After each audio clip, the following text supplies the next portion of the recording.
खुलुमबाय बे समाव बडलेण्ड इंखं टेलिभिजननि स्टुडिअआव आं निहा ब्रह्म। खुलुमबाय आं ज्योति बसुमतारी। दिनैनि गाहाय रादाबफोराव दङ।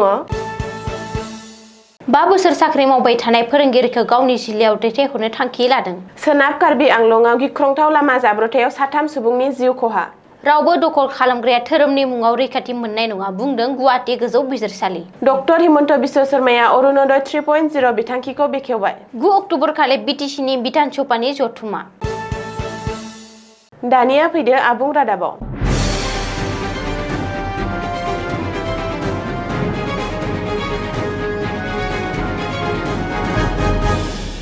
धुब्री, साउथ सालमारा, मानकासार आरो सर ओनसोलाव थिसनथाइ मोननाय फोरोंगिरिफ्रा 5 बोसोर सिबिथाय होनायनि उनाव बिसोरखौ गावनि जिल्ला एबा साखाथिनि जिल्लायाव दैथायहरसिगोन। आसाम सोरखारनि केबिनेट बे बिथांखिखौ लादों। समग्र शिक्षा अभियाननि सिङाव केबिनेटआ गासै सोलोंथाइ केम्पेइननि सिङाव थानाय 5 बोसोरनि अनगायै 3 बोसोर साख्रि मावबोनाय फोरोंगिरिफोरखौ रेगुलार खालामनो थाखायबो गनायथि होयो। गिबि मन्थ्रि डक्टर हिमन्त बिश्व शर्मानि दैदेननायाव समबारखालि लकसेवा भवनाव आसाम सोरखारनि सप्तायारि केबिनेट मेल खुंनाय जायो। बे केबिनेट मेलाव आसाम सोरखारा माखासे गेदेर बिथांखिफोर लायो। मख'नो गोनांदि बे केबिनेट मेलाव सोरखारा हादरारि पेन्सन स्किमनि सिङाव लाफाजानाय रायजोआरि मावफारियाफोरनि थाखाय जाथाय पेन्सन स्किमखौ मावफुंनो गनायथि होयो। साख्रिनि समफारिखौ फोजोबखांनायनि उनाव आरो गोसो जानानै आजिरा लानायनि उनाव साख्रि आवलाफोरा पेन्सननि रांखौ मोनगोन। बे समावनो धुब्री आरो खोला सालमारायाव खामानि मावनाय फोरोंगिरिफोरनि सोमोन्दै केबिनेट जथुम्मायाव थिरांथा लानाय जायो। बेनि अनगायैबो समबारखालि केबिनेट मेलाव आसाम सोरखारा माखासे गेदेर बिथांखिफोरखौ लादों। सोनाब कार्बि आंलंआव गिख्रंथाव लामा जाब्रबथाय जादों। सोनाब कार्बि आंलं जिल्लानि आमदुबा गामियाव जादों बे गिख्रंथाव लामा जाब्रबथाया। बे लामा जाब्रबथायाव 3 सुबुङा जाथायसालियावनो जिउ गोमानायजों लोगोसे 35 दावबायारिफोरा जखम जायो। रिपर्ट बादिब्ला ML 04D7756 नम्बरनि मेक्स पिकआप गारिया आमदुबा गामियाव गिख्रंथाव लामा जाब्रबथायाव मोगा-मोगि जायो। गारिया दावबायारिफोरखौ लानानै उलुंकुसिनिफ्राय जिरिकिदिं फारसे थांगासिनो दंमोन। नाथाय कन्ट्रल गोमानानै लामा गेजेरावनो बेलथायो। बे जाथायाव 3 सुबुङा जाथायसालियावनो जिउ गोमानायजों लोगोसे 35 दावबायारिफोरा जखम जायो। जिउ गोमानाय 3 सुबुंखौ भरत कुमार बे, काति किलिंपि आरो कासां तेरन होननानै सिनायथिनो हानाय जादों। बबेखानि जखम जानाय 35 दावबायारिफोरनि गेजेराव 5 सुबुंनि हालोदा जोबोर गाज्रि होननानैबो सुलुङाव फोरमायदों। आसाम नाङै गासिबो सोरखारनि हाग्रा ओनसोल आरो सर ओनसोलाव इभिक्सन खालामनायनि सायाव गुवाहाटी गोजौ बिजिरसालियाव आसाम सोरखारनो बिथोन फोसावदों। हारि, धोरोम आरो रावखौ नोजोर होनानै आरो जेबो फारागथि खालामालासिनो सिगांनिफ्रायनो थि खालामखानाय आयेनारि खान्थि आरो बोसोनफोरखौ मानिनानै होखानाय एबा इभिक्सन खालामनायखौ गोख्रोङै मावफुंनांगौ होननानै गुवाहाटी गोजौ बिजिरसालियाव आसाम सोरखारखौ बिथोन होदों। बबेखानि धोरोमखौ बिथा खालामनानै रावबो दखल खालामग्राया रैखाथि मोननाय नङा होननानैबो गुवाहाटी गोजौ बिजिरसालियाव राय होदों। आसामनि थागिबि मुसलमान हारिनि सुबुं जानायनि उनावबो सोरखारा आयेन बेरेखायै इभिक्सन खालामदों आरो न'-बां सिफायना होखारदों होननानै सदौ असम गारिया युग यात्रा परिषदआव गोजौ बिजिरसालियाव पिटिसन होदोंमोन।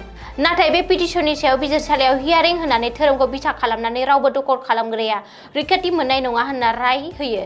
बेल' नङा, आसाम फरेस्ट रेगुलेशन एक्ट 1891 खौ नेवसिनानै हाग्रा ओनसोलाव दखल खालामग्रा जायखिजाया धोरोमनि सुबुंखौनो होखारनो थाखायबो गुवाहाटी गोजौ बिजिरसालिया आसाम सोरखारखौ बिथोन होदों। बबेखानि सदौ असम गरिया युब छात्र परिषदआ मोनसे रेजिस्टार खालामनाय आफाद नङा। बेनिखायनो बे आफादनि आर'जलाइया गनायथाव नङा। होखारनायनि आयदाया खालि सुबुंजोंल' सोमोन्दो गोनां होननानैबो गुवाहाटी गोजौ बिजिरसालिया बुङो। आसाम सोरखारनि थांखि गोनां आसनि अरुणोदय 3.0 खौ बेखेवबाय। गिबि मन्थ्रि डक्टर हिमन्त बिश्व शर्माया दिनै अफिसियेलि बेखेवनानै होबाय अरुणोदय 3.0 बिथांखि। बे बिथांखिनि सिङाव रायजोनि 30 लाख मुलाम्फागिरिफोरा दानफायाव 1250 रां मोनगोन।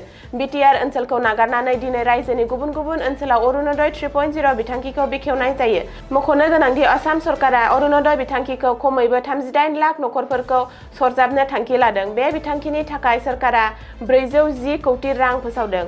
मुलाम्फागिरिफोरा DBTनि गेजेरजों बिथांखिनि रांखौ मोननो हागोन, नाथाय BTRनि मोन 5 जिल्लाखौ अरुणोदय 3.0 बिथांखिनिफ्राय बाहेराव लाखिनाय जादों। BTRनि जिल्लाफोरखौ नागारनानै रायजोनि गासैबो जिल्लायाव अरुणोदय 3.0 खौ बेखेवनाय जायो। रिपर्ट बादिब्ला सोलिफु अक्ट'बर दाननिफ्रायनो अरुणोदय 3.0 बिथांखिनि रांखौ मुलाम्फागिरिफोरा मोननो हागोन। अरुणोदयआव 10,186 सा कमिउनिटि केडारफोरखौ सोफानाय जादों। बेनि थाखाय दानफ्रोमबो 1.27 कौटि रां खरसा खालामगोन। फैगौ 9 अक्ट'बर बिस्तिबारखालि BTC बिधानसभानि जथुम। हाग्रामा महिलारिया BTCनि गाहाय मावफुं सोद्रोमा महरै समायखिरा लानायनि उनाव एबा BP एबा BTCनि सोरखार दानायनि उनाव बियो BTCनि बिधानसभानि गिबि जथुम।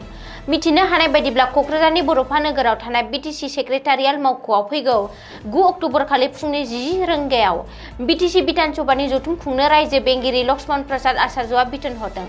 बे बिथोनखौ भारतनि संबिजिरनि 174 दफानि खोन्दो 1 बायदियै फोसावनाय जादों। संबिजिरनि जाय दफाया रायजो बेंगिरिनो बिथोन सभानि जथुम हांख्रायनो हानायनि गोहो होनाय जादों।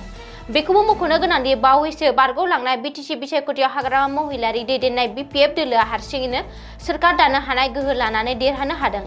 बेबायदिनो थांनाय 5 अक्ट'बर खालि BTCनि गोदान सोरखारा समायखिरा लायो। BTCनि गोदान सोरखारनि गाहाय मावफुं सोद्रोमा हाग्रामा महिलारि आरो लेङाइ गाहाय मावफुं सोद्रोमा रिहन दैमारिया दासिम समायखिरा लादों। गुबुन मावफुं सोद्रोमाफोरखौ समायखिरा लाहोनाय जायाखै। बेनिखायनो 9 अक्ट'बर खालिनो गोदान सोरखारनि मावफुं सोद्रोमाफोरजों लोगोसे 5थि BTC LA नि थाखाय सायख'नाय सोद्रोमाफोरा एबा MCLA फोरखौबो समायखिरा लाहोगोन होननानै मिथिनो हादों। दिनैनि रादाबा एसेनोसै। गोजोन्थों। गोजोन्थों।